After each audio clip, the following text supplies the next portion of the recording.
Good morning, Pieta McCrum, my lovely group personal trainer, wonderful human who has the glittering career in TV before setting out as a fitness guru.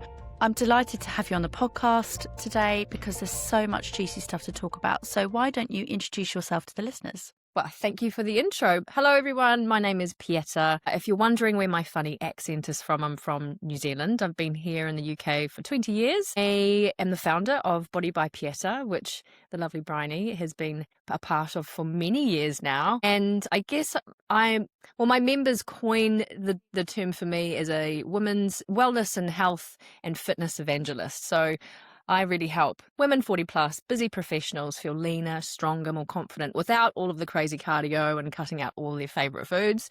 And I'm delighted to be here. Thank you for joining us. Now so tell us a little bit, take us back to the start, why you ended up doing this from your early career. Because you've had a bit of a pivot, haven't you? Oh, major pivot moment. Major pivot. So yeah, I was in TV and film for about 22 years before I even embarked on my wellness and fitness pivot.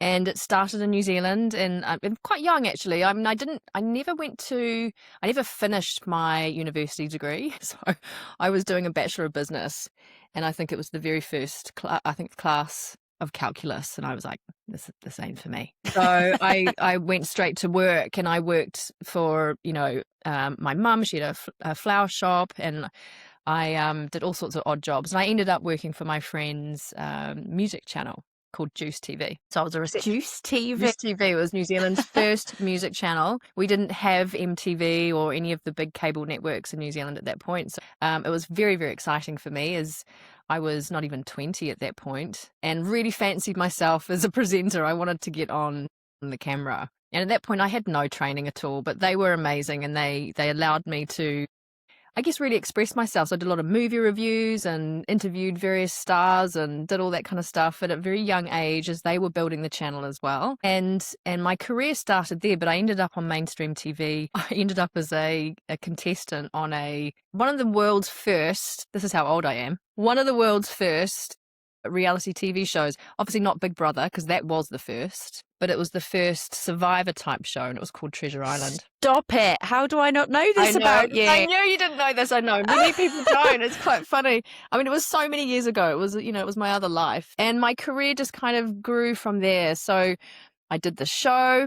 I made it all the way to the end. I became an overnight New Zealand celebrity, which was very, very strange for me. And I ended up working for the company who had developed the TV format. I ended up going back on Celebrity Treasure Island. I ended up presenting and hosting a couple. And to cut a long story short, there's a variety of other shows that I did. So TV and film was very much my life. I came to London when I was 27 and I ended up working for MTV, which was like, for me, the big guns. Oh my God, it was just like this amazing, enormous brand. And it was actually for Viacom. So they had MTV and Nickelodeon and Comedy Central. So I had exposure to all these incredible entertainment brands. And I was with them for a decade. I was senior director there and ran a digital team. I met my husband there. We had an MTV baby or two. Oh, stop! From Treasure Island to MTV baby. Yeah, exactly. But it's funny. I mean, that whole part of my life feels so long ago, particularly the Treasure Island part of it, and any of that, in front of the camera, celebrity type stuff. It's interesting because I've just started to show the boys. I actually managed to stumble across the very first season of Treasure Island, and they've been watching it. Watching Mum on TV. Watching Mum on TV. Yeah. Running around an island trying to survive. Yeah, it was great. And they think it's hilarious, but they love it. They love it. So that's good news. They still like it. Yeah. So cut forward to what happened to start your own fitness brand. Kids happened, happened. And also I was probably beginning to outgrow my role. I was a senior director. It was becoming a very corporate environment, and MTV changed a lot. And I had a baby. And of course, with that comes, all sorts of logistical things to manage. Also, my confidence had changed because I did take the full year off. And I went back and things were different. They were quite different for me. I had a real inkling that I wanted to do something different that really served the soul. For me, look, my career in TV and film really did serve the soul to a point. And then I I was transitioning myself. So I wanted to do something that I could build around the kids, that I felt more fulfilled, more in a wellness sense. I'd always been interested in wellness and fitness. I was very active. I was a horsey girl. I rode horses for years, and, I loved to get out there, and I'm always quite strong. Did a lot of outward bound type stuff. So it was kind of a natural progression to kind of go, well, let's explore. Let's see if I can literally flex that muscle as an entrepreneur. And it took me a year. Obviously, it took me a year to kind of get my head around what is my voice? What is it that I'm going for? But it was really the kids that instigated that. And then meeting other women in our community that, we'd just moved house. Our baby was Charlie was only 9 months old then. And we didn't know anyone. I didn't know anyone. And I was like, okay, how am I going to get to know people? And so obviously at the nursery gates, you hear the same complaints. I was saying it too. I don't have time for myself. I'm so exhausted. It's all about the kids, not me. And I was like, right. I was on this journey. I was retraining, and I invited a lot of the mums to meet me in the playground with their kids to do a workout together. So I'd bring a little boom box and we'd hit play, and they'd follow me. We'd do this workout, and we had a blast. And we did that for 3 years. Wow. They would show up twice a week, and it was for free back then. It was for free.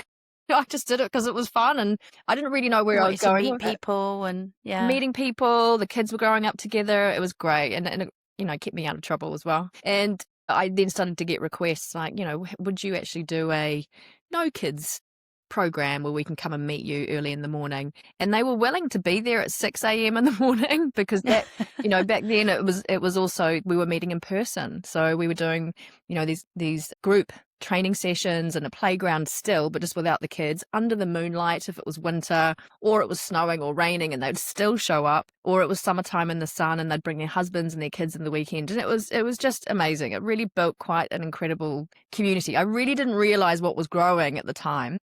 So then I started these programs, and we had ladies show up, and it went on from there. And then COVID happened. Yeah, crazy old COVID. COVID happened. So you went online during COVID? Went online during COVID, and we were actually going through quite a few changes. Personally, we were going to move to New York for my husband's work, so we were about to pack up and leave, and then COVID happened, so we were staying. And so my transition of the business at that point was like, well, I was just going to go online anyway.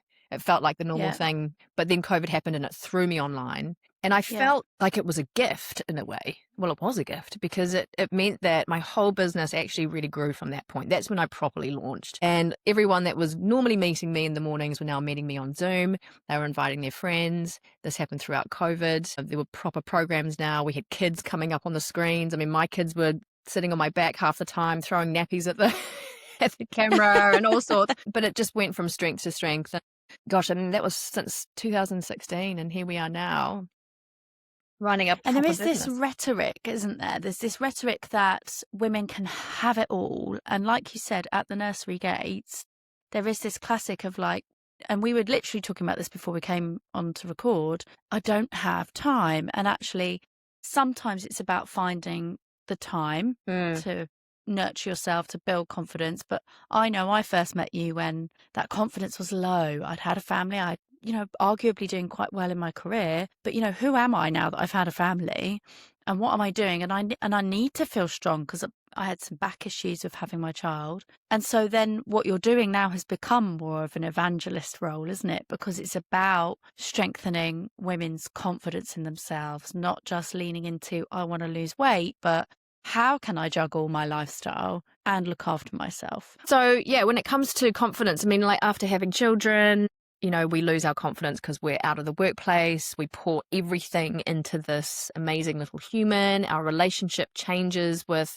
ourselves, the environment, family. Like we're this other thing that we weren't before. And it really does affect how we start to prioritize ourselves, our self-worth, our self-value. Like it can snowball. It really can for some of us, particularly when we start thinking about returning back to work as well. And, I find that a lot of the ladies that I've worked with over the years all have had a major lack of confidence. It's shown up in their bodies in stress, sleep disruptions, injuries, back pain particularly. Back pain's a massive one, particularly because we've got kids on our hips, we're contorting ourselves, and we're sitting down a lot, breastfeeding. We have these movement patterns that have adopted since we've had little kids. And now working with women who've got teenagers, or they've left home, and they're still carrying these various movement patterns until they come and work with me, of course. And it takes a while for us to switch back, or perhaps we never did it, to actually start to relearn, unlearn and relearn how to put ourselves first, particularly as our hormones start to change. And then it's a whole nother level of education. I mean, all the seasons that women go through, right? So when we think about the career, for example, there is so much locked into our physical self and embodying what we're doing. I don't think we really think about how that shows up in the workplace, unless we're particularly sporty naturally, how your whole physical self is showing up in that space. Yeah. Yeah. I mean, strength, for example, like your physical strength has, so much to answer for, in terms of our performance. And it's so overlooked. Yeah. So, for example, there's 5 ways in which a stronger body will show up in the workplace. And they might seem obvious, but it's really quite illuminating when you start to do it and you realize how different you are in terms of your performance. And it's things like energy and stamina, mental clarity and focus. And number 3 would be lower stress and emotional regulation, better emotional regulation, greater confidence and presence. I mean, that's an obvious one. We stand taller, got better posture, and less sick days, less mental health days. So if I can just pull out a couple, which I think is an example of how this, I guess, shows up in the workplace. If we think about our increased energy and stamina, for example, the more muscle you have, it improves your mitochondrial function. This is your cell's energy engines. This was really leading to more sustained energy over time. So you start having less crashes throughout the day. So you're less reliant on caffeine, for example. If you're someone who really feels that they need to focus in meetings and you're constantly having coffee, it really helps. By having more muscle, it actually gives you more capacity to be able to handle more demanding tasks and roles at work, just by having more physical strength. So that's one. The other one I wanted to pull out particular was increased mental clarity and focus. So a lot of women I work with between 40s and 50s are suffering a lot of brain fog. And, that walking into a room, why am I here again? I've forgotten. And you walk out again about 10 times until you realise. Oh, you forget some names. Yeah. Physical strength, more muscle is then also connected to better cognitive function. So the more muscle you have, the better you think. You've got improved blood flow, for one. It supports your memory. It supports your learning. So, you're going to be better at making faster decisions at work. You'll be sharper, more alert. You'll be just clearer in your thinking, and that's hugely helpful. And actually, a lot of these things I'm just talking about, if you don't have this, is a lot of the reasons why women are leaving work. Because they are suffering massively, from various health and fitness struggles that are connected to their hormone changes. Yeah. And I think actually there's an even more important point to that, and something that I found from working with you is that it is bespoke. So it's no good just off you go to the gym, build some muscle. Actually, you really need to understand your body and know when you need those moments of dialing it down, for example, with your cycle, or dialing it up and increasing the weights to get your strength moving and to challenge your body. And that those different nuances, I think we are sold this image of going to the gym, and somewhere that I found difficult to go, definitely in my younger years. I wasn't comfortable just walking into a gym and knocking out a workout. I didn't really know what to do that would be good for my body. And I think the one brilliant thing about working with you is having that additional knowledge around, nutrition, when to take your supplements, what goes well with what, when to do your exercise, what suits you. And it's all very personal, isn't it? It has to be, because no one person are alike. Our lifestyle, our stress, the kind of work that we're doing, our genetics, our goals, the baseline of where we're starting and where we want to be. There's so many different variables that affect our health, our fitness, our mindset. And, one thing I am very passionate about is really educating a lot of people that I work with, because I find that as women, because we're so good at putting everyone else first before ourselves, we forget that there is still education. We still need to learn about how our bodies work. Why are our hormones changing? There's no period of preparation, until it slaps us in the face and great, now we're at that stage which I didn't think was for years away, perimenopause or menopause or whatever. And, the personal touch is important, because perhaps there are, healthy things that you're doing, but you're not seeing any changes anymore. Your body's not budging. You used to diet, you used to move more and do loads of cardio and go running and do your Peloton, and, you used to cut calories and cut your carbs, and body's just And it doesn't work anymore. doesn't work anymore. God damn it. If only it was that easy. And we're different. We're not men. Our hormone makeup, our sex hormones are very different. So we have to tweak and we have to, change the way that we're doing things. And it really is an individual thing. However, there are some similar principles, Yeah. that I think will help everybody. So do you have a board for your business? Do you have like a silent board, a real board? I have a silent board member, and that would be my husband. Okay. Big up the husband. Yep. That's about it. No, it's just me. It's been little old me for quite some time, and I certainly bounce ideas off various trusted, people and friends who have done some amazing things in their career as an entrepreneur or just in business, and I lean on them for an ear. But my husband's he is a great ear, and it really does help because he understands, and he also works in advertising. So, he has a great perspective of tribes and digital media and how things work. So it's not just falling on like a duh, I'm talking at him. It is actually really healthy and therapeutic for me to be able to at least speak about it.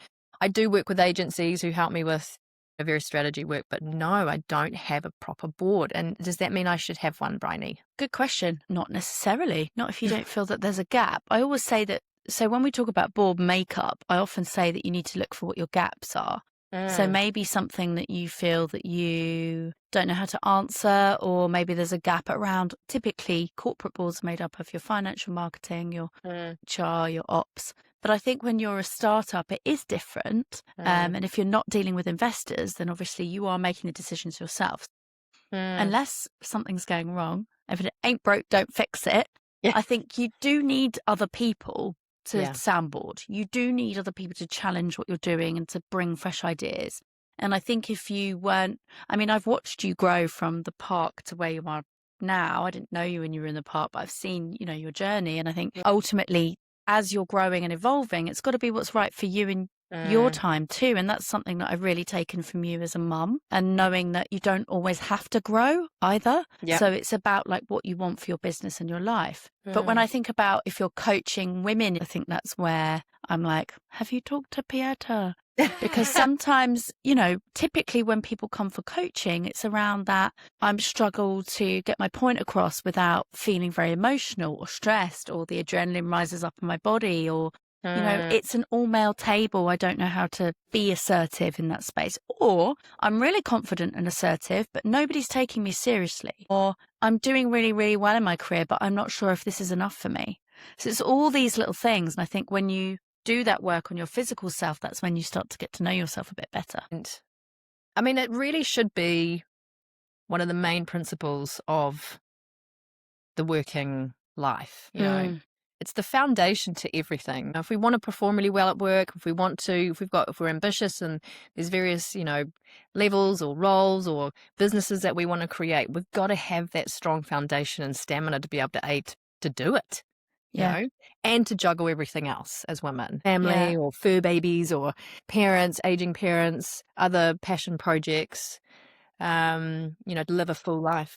And I think that's something that's missing actually, and sometimes in the HR sphere, is that if you look at all of the moments that you go through in your life cycle alongside being in the workplace, and I grew up in presenteeism era, be at your desk 7 till 7 to look like you're working. And most of the time I was working, but there was that element of and we're starting to see people being pushed back into the workplace as well. Because what does that mean? For some businesses, maybe it's important for various reasons, but there is this element of, I need to see you to know that you're working. Yeah. And when you think about what supports you best in the workplace, we talk about wellbeing strategies.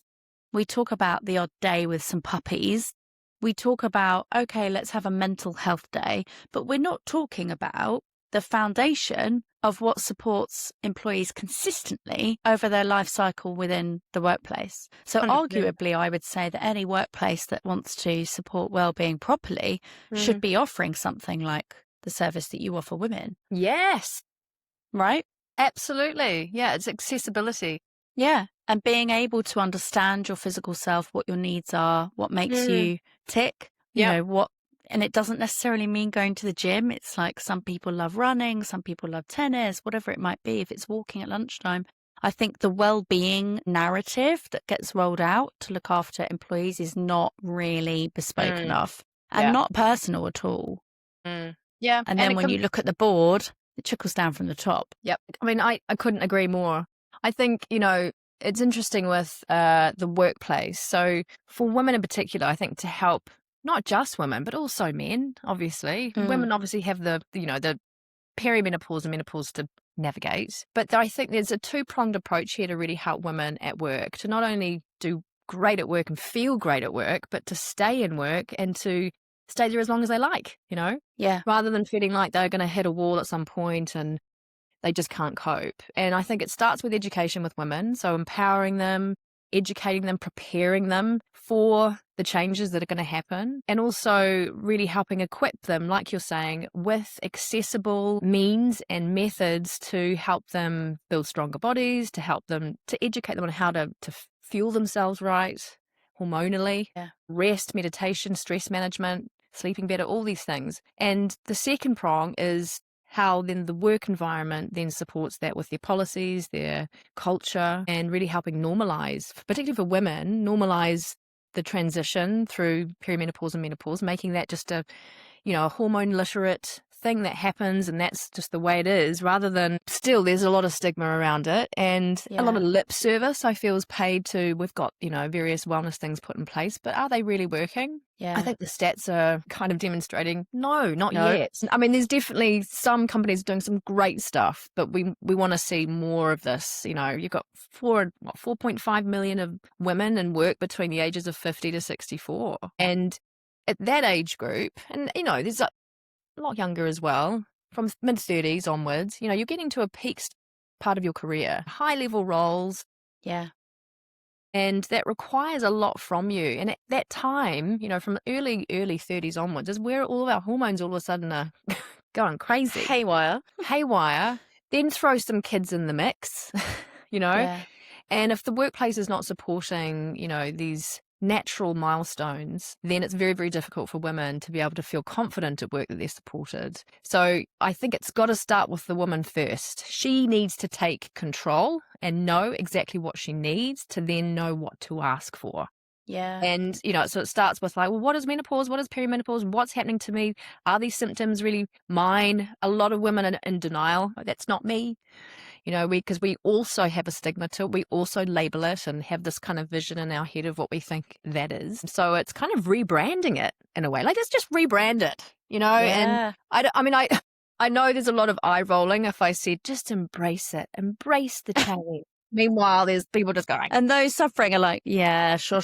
And I think there's a lot we can do as women where we can prepare the body and prevent various symptoms and also just feel amazing, and actually feel in control of what's going on. And do you think there is a bit of fatigue around it as well? Like, people kind of going like, okay, another thing I have to do as a woman, take these supplements, do these workouts, but actually the benefit outweighs that. 100%. Well, really, do you know what all it is? It's just coming back to the fundamentals. It's the fundamentals that are more important than ever now, rather than it, because this is the thing. I think with women's health, it's a minefield, and there's so many shiny things that we could be doing, taking loads of different supplements, trying various biohacking, the latest technology and various things, but it's all getting in the way of the fundamentals, like the most important basics. So rather than adding more to the list that already feels quite overwhelming, let's just actually cut it back to what's really going to make a difference. It's the way we train. So strength training,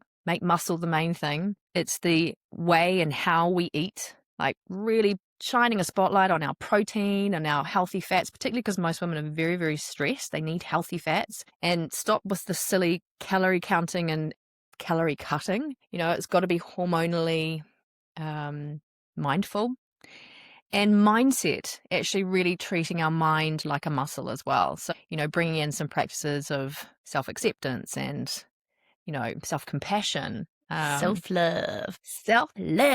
Yeah. And it really does make a difference. Just these three fundamentals, for example, is pretty much, what I would bring it back to for a lot of women at a high level to help them progress or to help them feel like they're performing at their best at work. It's not some kind of crazy fancy. It's actually, let's simplify things. Let's keep it real and, but personalizing it to them. And honestly, the results are amazing. Like, you had incredible results, Bryony. I have had incredible results. That's correct, Pieta. And you heard it here first, ladies. If you want to get control of your bod, then hit Pieta up. Amazing takeaways. So lastly, tell us, how do you look after yourself? Because you are online at 6:30 a.m. every morning, taking a group of women through. I never make the lives. 6:30 a.m. is not my time of day. But you're up every day doing those workouts with them, showing up for everyone. So how do you look after yourself? Well, great question. I mean, I feel like I have a very purpose-led business. It's a real passion for me to get up and show up for you, for all of my members. And I mean, I'm in a deep sense of habit. So I'm actually up at 5:15. Hate to tell you that. Well, I am the 5 a.m. club. But, for me, as a busy business owner, mum of 2 preteen boys, and everything else that we're doing in our life, it's my quiet time. I get up, I get myself ready, I compose myself, I prepare the session that we're about to do. I do a little bit of work. Maybe it's the best time for me to jot down ideas. It just works. I feel great. I then start my session with my peeps, and it's a half an hour session. And for me to do that from Monday to Friday, that's my exercise ticked off as well, because I'm training with everybody. Yeah. So the way I look after myself is, yes, I am up early, because that helps me feel less stress because I'm organized. I do go to bed, to be honest. I mean, I'm either asleep somewhere between 9:30 and 10. So I'm quite strict about that most nights, because I have to be up early. I need my 7 hours. It does make a big difference. And I eat as well as I can, but I'm also a wine drinker. I'm not perfect. And I love food. I love traveling. I love all things about life. And, I'm not a regimented, very, very strict routine. I just know the fundamentals, in terms of how to feel Practice myself. what you preach. For sure. And very much hormonally led, especially these days. So, I tweak it. I tweak what I'm eating to how I'm feeling, and also to help fuel the kind of workouts that I'm doing. And then there's a lot of de-stress. We've got a hot tub, so I love sitting in the hot tub. I love saunas when I can ever get one. I throw myself in a cold bath now and then, not all the time, but I do. And as much out in nature as possible. And laughing, Bryony, having a laugh, It's not a taking great myself tonic, isn't it? A good laugh. Best tonic ever. Big old belly laugh can be so good for you. Yeah. Totally, like proper crying, I love that. It's my fave. So I would say that's how I look after myself. But look, there are definitely times when I've felt stress, like moving from London to Somerset a couple of years ago. And it just happened to combine with some hormonal changes, and my hair started to majorly shed, So that was a real indicator to me, whoa, okay, stress is happening. We need to now tweak things. And that's all, there's always going to be things that will happen in our life, trauma, stress, changing jobs, changing relationships, whatever. And our bodies are hyper sensitive to stress pretty much from the age of 30 onwards. So, we're going to experience some things. And to have these tools in our little toolkit of going, okay, I know what's happening. I know how to look after myself, because we're not a straight line, and particularly women are not. We're like this, sometimes like this. It's a curvy old route for us, isn't it? It is a curvy old route. Yeah. But you just need your little toolbox, go back to your fundamentals. That would have been my best advice for everybody. I love that advice. I'm going to stick that in the show notes too. Like those are fundamentals, gals. You got to get on them. Wonderful takeaways and insight as ever. I always say everybody needs a Pieta in their pocket. Tell us a little music or favorite book that you reach for to uplift yourself. Ooh, I think probably the best song I guess that would best describe actually what I do and how I like to lift others up, not just myself, would be the Sia song, Unstoppable. Ooh, love that. Okay. I've used that a few times in various Instagram stories, and it just feels right. Just feels right. And it's Nothing's going to stop these girls. Yeah. Get their bodies ready. Damn straight. I love it. I'm unstoppable. Thank you so much for your time. It is a joy to talk to you, as always. And you will be able to find everything about Pieta in the show notes, all the links. And thank you for listening. Thank you for having me.